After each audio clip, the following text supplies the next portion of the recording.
కాంగ్రెస్ పార్టీకి సంబంధించి పార్టీ మీద అపారమైన నమ్మకం, అపారమైన ప్రేమ రెండింటినీ కలిగి ఉండి వైఎస్ఆర్ పార్టీకి అన్ని రకాలుగా కష్టకాలంలో కూడా తోడుగా నిలబడేందుకు మనస్ఫూర్తిగా వచ్చినందుకు ప్రతి అక్క చెల్లెమ్మకు, ప్రతి సోదరుడికి, స్నేహితుడికి హృదయపూర్వకంగా కృతజ్ఞతలు తెలుపుకుంటా ఉన్నాను. ఈరోజు రాష్ట్రంలో జరుగుతూ ఉన్న పరిస్థితులన్నీ కూడా మీకు అందరికీ కూడా తెలియని కావు. రాష్ట్రంలో జరుగుతూ ఉన్న దారుణమైన పరిస్థితులు ఎలాగున్నాయి అంటే ఇంతకుముందు ఎప్పుడు జరగల. అసలు మనం అధికారంలో ఉన్నప్పుడు ఏ రోజు ఎంకరేజ్ చేయాల. ఎన్నికలు అయ్యేదాకా మాత్రమే రాజకీయాలు, ఎన్నికలు అయిపోయిన తర్వాత మనకు ఓటు వేయని వారు కూడా మనవారే అన్నట్టుగానే ప్రతి అడుగు కూడా మనం అలాగే వేసాం. ఏ స్థాయిలో అలా అడుగులు వేసాము అని అంటే ఏకంగా మనకు ఓటు వేయని వారిని సైతం కూడా వెతుక్కుంటూ వెళ్ళి డోర్ డెలివరీ చేస్తూ ప్రతి పథకం కూడా అమలు చేసాం. ఆ స్థాయిలో మంచి చేసే ప్రతి కార్యక్రమానికి శ్రీకారం చుట్టాం. ఎక్కడా కూడా డిస్క్రిమినేషన్ అనేది ఉండకూడదు, ఎక్కడా కూడా కరప్షన్ అనేది ఉండకూడదు అనే ముఖ్యమైన ఉద్దేశాలతో అడుగులు పడ్డాయి. ఎక్కడా కూడా మనకు ఓటు వేశాడా, ఓటు వేయలేదా, నీ కులం ఏమిటి, నీ మతం ఏమిటి, నీ రాజకీయ అఫిలియేషన్ ఏమిటి అని చెప్పి ఇటువంటి ఏవి కూడా ఎప్పుడు కూడా ప్రస్తావనలకు కూడా రాకుండా అడుగులు వేశాం. నా మొట్టమొదట కలెక్టర్ల సమావేశం కానీ, ఎస్పీల సమావేశం కానీ జరిగినప్పుడు ఆ రోజు నేను మాట్లాడిన మాటలు చూసినప్పుడు ఈరోజు చంద్రబాబు నాయుడు మాట్లాడుతూ ఉన్న మాటలు, ఆయన చేస్తూ ఉన్న చేష్టలు రెండు చూసినప్పుడు ఆశ్చర్యాన్ని కలిగిస్తాయి. ఎందుకంటే మనం ఆ రోజు పంపించిన మెసేజ్, ముఖ్యమంత్రిగా మనం ఉన్నప్పుడు పంపించిన మెసేజ్, న్యాయం ధర్మం అన్నది అందరికీ ఒకటే, న్యాయం ధర్మం కాపాడడానికి మనమంతా ఉండాలి అని చెప్పి ఆ రోజుల్లో మనం మాట్లాడితే ఈరోజు మాత్రం ఎలా ఉంది అని అంటే న్యాయం కొందరికి మాత్రమే అన్నట్టుగా తయారు చేశారు ఈరోజు వ్యవస్థను. ఏ స్థాయిలోకి ఈరోజు దిగజారిన లా అండ్ ఆర్డర్ కనిపిస్తూ ఉందనంటే పై స్థానంలో పైనున్న వాళ్ళు రెడ్ బుక్లు పెట్టుకుంటారు. ఆ రెడ్ బుక్లలో మంచి చేసిన వాళ్ళ పేర్లు ఏదైనా పెట్టుకొని వాళ్ళకు మంచి చేసే కార్యక్రమం జరుగుతుందని అంటే అది కాదు. రెడ్ బుక్లలో ఎవరిని తొక్కాలి, ఎవరిని నాశనం చేయాలి, ఎవరి ఆస్తులు ధ్వంసం చేయాలి, ఎవరి మీద కేసులు పెట్టాలి అనే అంశాల మీద రెడ్ బుక్కులు తయారు చేసుకొని పై స్థానంలో ఉన్న వాళ్ళు రెడ్ బుక్కుల పేరుతో అరాచకాలు సృష్టిస్తూ దొంగ కేసులు పెడుతూ ఎలా ఇరికించాలి అని చెప్పి ఆరాటపడుతూ విధ్వంసానికి పై స్థాయిలో వాళ్ళు పాటుపడుతూ ఉంటే కింది స్థాయిలోకి వచ్చేసరికి ఎవరెవరి స్థాయిలో వాళ్ళు కూడా రెడ్ బుక్కులు తెరవడం మొదలుపెట్టారు. నియోజకవర్గ స్థాయిలో వాళ్ళు, మండల స్థాయిలో ఇంకొకరు, గ్రామ స్థాయిలో కూడా ఇంకొకరు కూడా రెడ్ బుక్స్ ఓపెన్ చేసి వాళ్ళు కూడా విధ్వంసానికి పాల్పడడం జరుగుతూ ఉంది. ఈరోజు ఎక్కడా కూడా న్యాయం కనిపించడం లేదు, ధర్మం కనిపించడం లేదు. పోలీసులు పూర్తిగా ప్రేక్షక పాత్ర వహిస్తూ ఉన్న పరిస్థితులే కనిపిస్తూ ఉన్నాయి. మొట్టమొదటిసారిగా ఈరోజు పోలీసుల సమక్షంలోనే పోలీసులు దగ్గరికి ఎవరైనా కూడా మాకు అన్యాయం జరిగిందని చెప్పి పోలీసుల దగ్గరికి వెళ్ళి కేసు పెట్టడానికి మనం ప్రయత్నం చేస్తే ఎదురు కేసులు మనవారిపై కూడా వాళ్ళే పెట్టే పరిస్థితులకి ఈరోజు కనిపిస్తూ ఉన్నాయి. ఎలాంటి దారుణమైన పరిస్థితిలో ఈరోజు వ్యవస్థలు కూడా ఉన్నాయనంటే అన్ఫార్చునేట్గా మనకు ఒక ఈనాడు, ఒక ఆంధ్రజ్యోతి, ఒక TV5 ఇలాంటి గోబుల్స్ ప్రచారం చేసే మాధ్యమాలు కూడా మన దగ్గర లేవు. నాకు ఆశ్చర్యం అనిపించింది మనం చూస్తూ ఉంటే పెద్దిరెడ్డి రామచంద్రారెడ్డి గారి మీద జరుగుతూ ఉన్న పరిణామాలు. అసలు ఎక్కడో పేపర్లు ఏదో కాలిపోయాయి అంటే ఏదో ఆఫీస్లో, అధికారంలోకి వచ్చిన తర్వాత 2 నెలల తర్వాత ఏదైనా ఆఫీస్లో పేపర్లు కాలిపోతే, లేకపోతే ఏదైనా కారణం చేత ఆ పేపర్లు కాలిపోతే ఆ పేపర్లో కాలిపోయిన దానికి రామచంద్రారెడ్డికి ఏం సంబంధం? ఎవరు అధికారంలో ఉన్నారు, ఎవరి గవర్నమెంట్లో ఉన్నారు? అందులో ఒక చోట పేపర్లు కాలిపోతే కింద ఆఫీసులలో పేపర్లు దొరుకుతాయి, పైన కలెక్టర్ల ఆఫీసులలోనూ పేపర్లు దొరుకుతాయి, ఆర్డీఓ ఆఫీసులలో పేపర్లో కాలిపోతాయి, ఎంఆర్ఓ ఆఫీసులలో పేపర్లు దొరుకుతాయి, ఎంఆర్ఓ ఆఫీస్లో దొరుకుతాయి, పైన కలెక్టర్ల ఆఫీసులో దొరుకుతాయి, పైన దాంతకన్నా పైన హెచ్ఓడి ఆఫీసులలో కూడా దొరుకుతాయి. ప్రతిదీ కూడా డిజిటైజ్డ్ అయిపోయిన పరిస్థితులు కనిపిస్తూ ఉన్నప్పుడు హార్డ్ డిస్క్లు లేవా, సర్వర్లలో ఉండవా? వీళ్ళే ఏదో చేస్తారు, దొంగ కేసు మళ్ళీ వాళ్ళ మీద పెడతారు, పెట్టి మన వాళ్ళకి అంటించే కార్యక్రమం చేస్తూ ఉన్నారు. నేరం చేయాలంటే భయపడాల్సిందే అని చెప్పి ఒకవైపున స్టేట్మెంటు, ఇవాళ ఈనాడులో స్టేట్మెంటు, నిన్న సాక్షిలో హెడ్లైన్స్, తాడిపత్రిలో ఎమ్మెల్యే కంటెస్ట్ చేసిన ఎమ్మెల్యే పెద్దారెడ్డి తాడిపత్రి నియోజకవర్గంలోకి అడుగు పెట్టాలి అని అంటే అడుగు పెట్టడానికి వెళ్ళినప్పుడు ఏకంగా అడుగు పెట్టాడు అని చెప్పి ఇంటి మీద దాడి, ఇంటికి వచ్చిన కార్యకర్తలు మురళి అనే వాళ్ళ మీద దాడి, రాళ్ళు ఒకవైపున. ఈయన స్టేట్మెంట్ ఈరోజు నేరం చేయాలంటే భయపడాలి. మరి ఒకవైపున కాంట్రడిక్షన్, ఒకవైపున భయాందోళన ఆయన క్రియేట్ చేస్తూ ఉన్నాడు, మరోవైపున స్టేట్మెంట్లు ఆపోజిట్గా ప్రజలను మభ్యపెట్టే స్టేట్మెంట్ను మళ్ళీ ఈనాడు క్యారీ చేస్తుంది.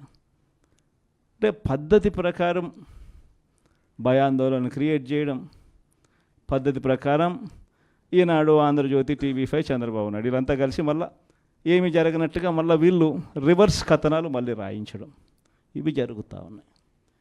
ఇలాంటి పరిస్థితుల్లో నిజంగా ప్రతి కార్యకర్తకు కూడా, ప్రతి నియోజకవర్గంలో కూడా ఈరోజు మీ అవసరం చాలా ఉంది.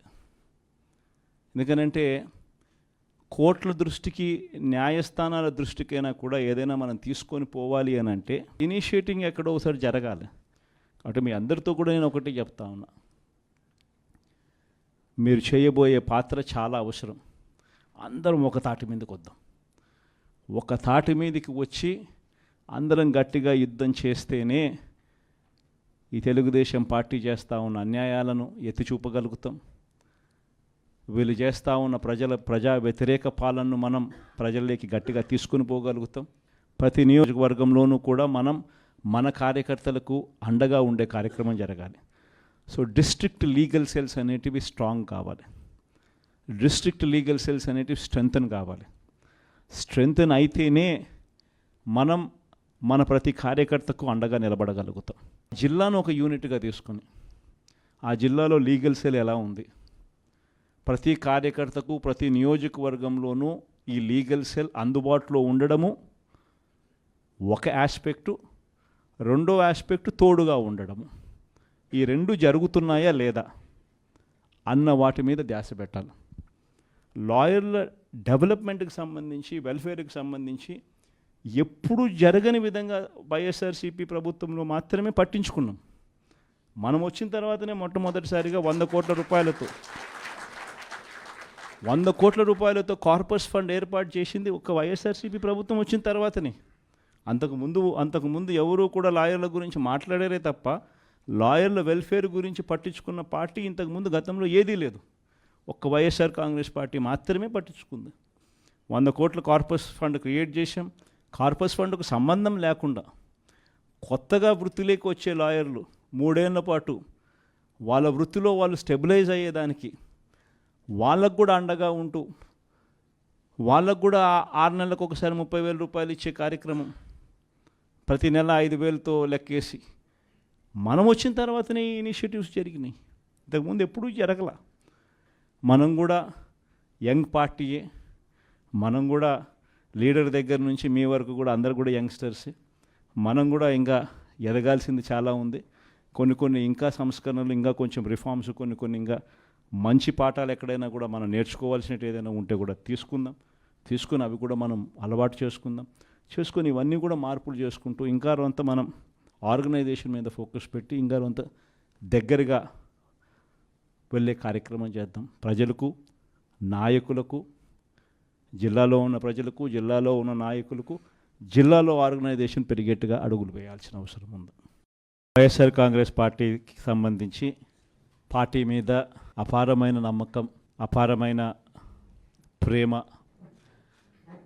రెండింటినీ కలిగి ఉండి వైఎస్ఆర్ పార్టీకి అన్ని రకాలుగా కష్టకాలంలో కూడా తోడుగా నిలబడేందుకు మనస్ఫూర్తిగా వచ్చినందుకు ప్రతి అక్క చెల్లెమ్మకు, ప్రతి సోదరుడికి, స్నేహితుడికి హృదయపూర్వకంగా కృతజ్ఞత తెలుపుకుంటా ఉన్నాను. ఈరోజు రాష్ట్రంలో జరుగుతూ ఉన్న పరిస్థితులన్నీ కూడా మీకు అందరికీ కూడా తెలియని కావు. రాష్ట్రంలో జరుగుతూ ఉన్న దారుణమైన పరిస్థితులు ఎలాగున్నాయి అంటే ఇంతకుముందు ఎప్పుడు జరగల. అసలు మనం అధికారంలో ఉన్నప్పుడు ఏ రోజు ఎంకరేజ్ చేయాల. ఎన్నికలు అయ్యేదాకా మాత్రమే రాజకీయాలు, ఎన్నికలు అయిపోయిన తర్వాత మనకు ఓటు వేయని వారు కూడా మనవారే అన్నట్టుగానే ప్రతి అడుగు కూడా మనం అలాగే వేసాం. ఏ స్థాయిలో అలా అడుగులు వేశాము అని అంటే ఏకంగా మనకు ఓటు వేయని వారిని సైతం కూడా వెతుక్కుంటూ వెళ్ళి డోర్ డెలివరీ చేస్తూ ప్రతి పథకం కూడా అమలు చేశాం. ఆ స్థాయిలో మంచి చేసే ప్రతి కార్యక్రమానికి శ్రీకారం చుట్టాం. ఎక్కడా కూడా డిస్క్రిమినేషన్ అనేది ఉండకూడదు, ఎక్కడా కూడా కరప్షన్ అనేది ఉండకూడదు అనే ముఖ్యమైన ఉద్దేశాలతో అడుగులు పడ్డాయి.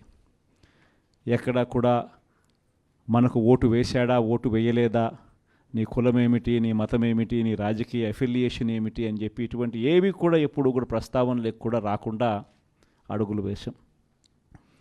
నా మొట్టమొదట కలెక్టర్ల సమావేశం కానీ, ఎస్పీల సమావేశం కానీ జరిగినప్పుడు ఆ రోజు నేను మాట్లాడిన మాటలు చూసినప్పుడు, ఈరోజు చంద్రబాబు నాయుడు మాట్లాడుతూ ఉన్న మాటలు, ఆయన చేస్తూ ఉన్న చేష్టలు రెండు చూసినప్పుడు ఆశ్చర్యాన్ని కలిగిస్తాయి.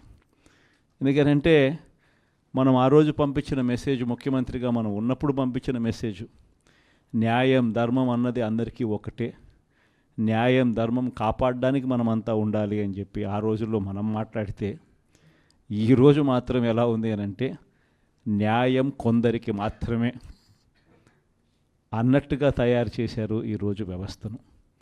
ఏ స్థాయిలోకి ఈరోజు దిగజారిన లా అండ్ ఆర్డర్ కనిపిస్తూ ఉందనంటే, పై స్థానంలో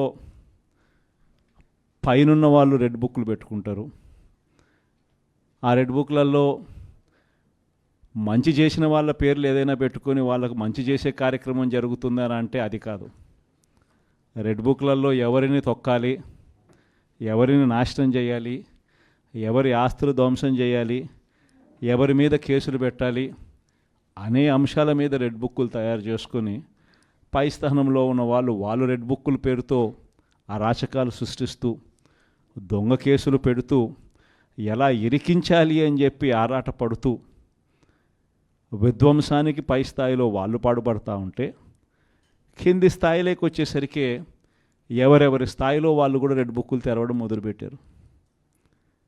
నియోజకవర్గ స్థాయిలో వాళ్ళు, మండల స్థాయిలో ఇంకొకరు, గ్రామ స్థాయిలో కూడా ఇంకొకరు కూడా రెడ్ బుక్స్ ఓపెన్ చేసి వాళ్ళు కూడా విధ్వంసానికి పాల్పడడం జరుగుతూ ఉంది.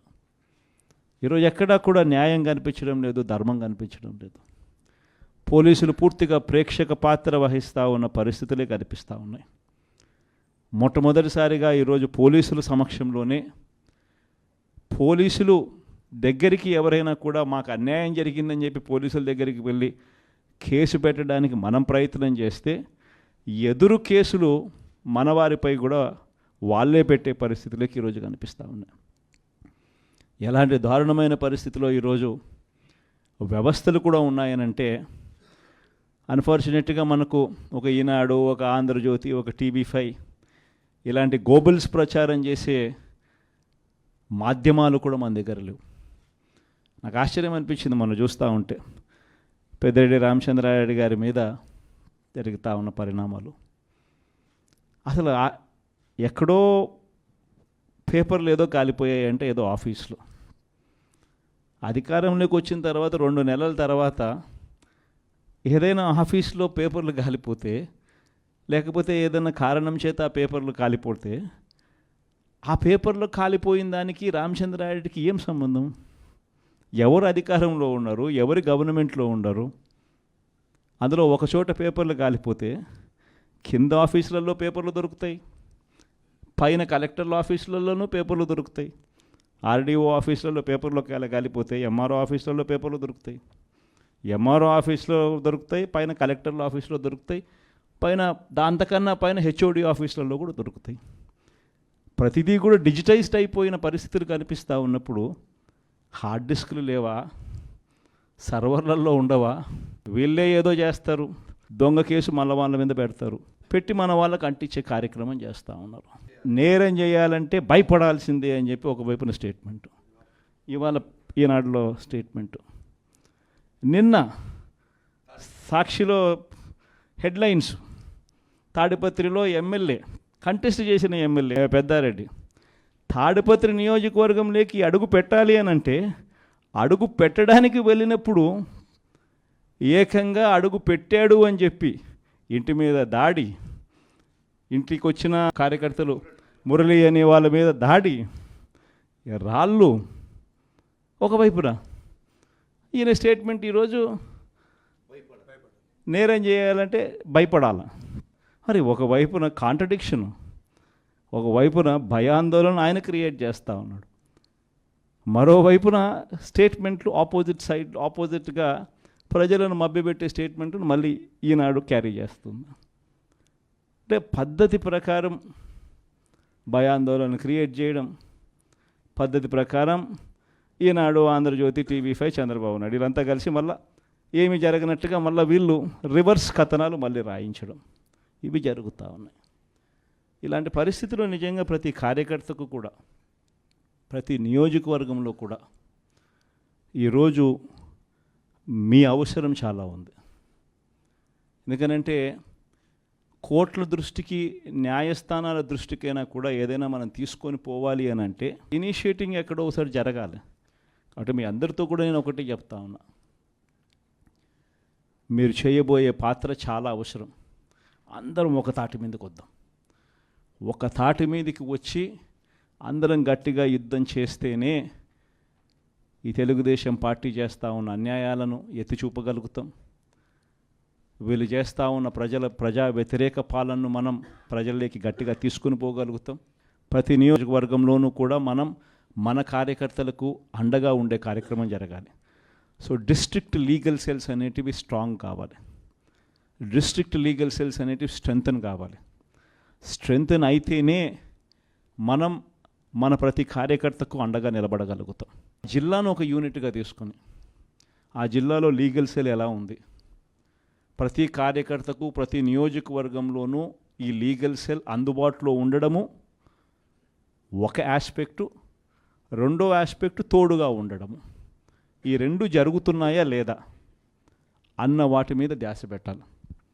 లాయర్ల డెవలప్మెంట్కి సంబంధించి, వెల్ఫేర్కి సంబంధించి ఎప్పుడు జరగని విధంగా వైఎస్ఆర్సీపీ ప్రభుత్వంలో మాత్రమే పట్టించుకున్నాం. మనం వచ్చిన తర్వాతనే మొట్టమొదటిసారిగా 100 కోట్ల రూపాయలతో కార్పస్ ఫండ్ ఏర్పాటు చేసింది ఒక వైఎస్ఆర్సీపీ ప్రభుత్వం వచ్చిన తర్వాతనే. అంతకుముందు ఎవరూ కూడా లాయర్ల గురించి మాట్లాడారే తప్ప లాయర్ల వెల్ఫేర్ గురించి పట్టించుకున్న పార్టీ ఇంతకుముందు గతంలో ఏదీ లేదు. ఒక్క వైఎస్ఆర్ కాంగ్రెస్ పార్టీ మాత్రమే పట్టించుకుంది. 100 కోట్ల కార్పస్ ఫండ్ క్రియేట్ చేశాం.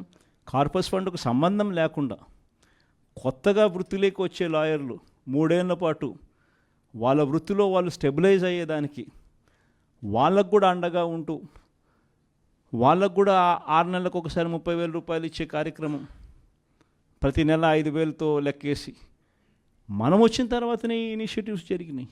ఇంతకుముందు ఎప్పుడూ జరగల. మనం కూడా యంగ్ పార్టీయే, మనం కూడా లీడర్ దగ్గర నుంచి మీ వరకు కూడా అందరు కూడా యంగ్స్టర్సే. మనం కూడా ఇంకా ఎదగాల్సింది చాలా ఉంది. కొన్ని ఇంకా సంస్కరణలు, ఇంకా కొంచెం రిఫార్మ్స్, కొన్ని ఇంకా మంచి పాఠాలు ఎక్కడైనా కూడా మనం నేర్చుకోవాల్సినట్టు ఏదైనా ఉంటే కూడా తీసుకుని అవి కూడా మనం అలవాటు చేసుకొని ఇవన్నీ కూడా మార్పులు చేసుకుంటూ ఇంకా కొంత మనం ఆర్గనైజేషన్ మీద ఫోకస్ పెట్టి ఇంకా కొంత దగ్గరగా వెళ్ళే కార్యక్రమం చేద్దాం. ప్రజలకు, నాయకులకు, జిల్లాలో ఉన్న ప్రజలకు, జిల్లాలో ఉన్న నాయకులకు, జిల్లాలో ఆర్గనైజేషన్ పెరిగేట్టుగా అడుగులు వేయాల్సిన అవసరం ఉంది.